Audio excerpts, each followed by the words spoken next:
अमां तुंहिंजो सौट मिंथू कंदो रहे थो ऐं मां बि इहो ई थो सोचां त तूं पंहिंजे सौट सां शादी कर। हू पंहिंजो मिटु आहे ऐं मुंहिंजो भाइटियो आहे, तुंहिंजो सौट आहे। पप्पा, सौट जो किरदारु अलाए छो मूंखे न वणंदो आहे। हुन में तमामु घणी लालच ऐं वॾाई आहे। बाबा हू पाण खे बदिलाए वेंदो। तूं रुगो हा कर त मां तव्हांजी मङणी कराए छॾियां, पोइ त हिक ॿिए खे परखण जो वक़्तु मिली वेंदो। साहिबु, इहा त तमामु सुठी ॻाल्हि आहे। जॾहिं मैडम जी शादी थी वेंदी न, पोइ असां तमामु घणो नचंदासीं। फ़िलहाल मां मङणी नथी कयां ऐं न ई वरी शादी करण मूड आहे।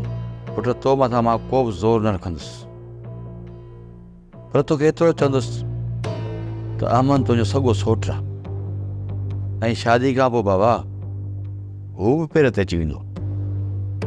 ऐं जेकॾहिं पुट तूं कंहिं ॿिए सां शादी करणु चाहीं थी त पोइ तोखे ई घर छॾिणो पवंदो। सिर्फ़ु तूं अकेली न थींदी पर मां बि अकेलो बणिजी ईंदुसि। इन करे बाबा चवां थो त तुंहिंजी अमन सां निकाह थिए त तव्हां ॿई हिते मूं वटि रहिजी ईंदो। ठीकु आहे पप्पा, मां सोचां थी ऐं सौट खे बि ॾिसां थी त हुन में केतिरो बदिलाव अचे थो। मूंखे पका पुट, जेको तूं फ़ैसिलो कंदीअ मुंहिंजी पंहिंजे लाइ भलो सोचींदीअ। यार हिकु त हिन काके वसाए जी इहा पुराणी आदत, सदाईं असां सां ॻोठ खां वठी शहर में बि असांखे बीहारियूं हलियो थो वञे। पक अथव इहो मोरियल ईंदो या न?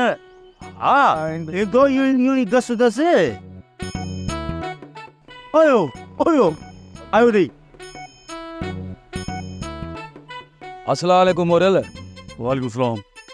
असां तो वटि इन लाइ आया आहियूं जो तव्हां इहो ई सम्झंदा हूंदव त हिननि खे कम तां मूं जवाबु ॾियारियो आहे, पर ईअं न आहे।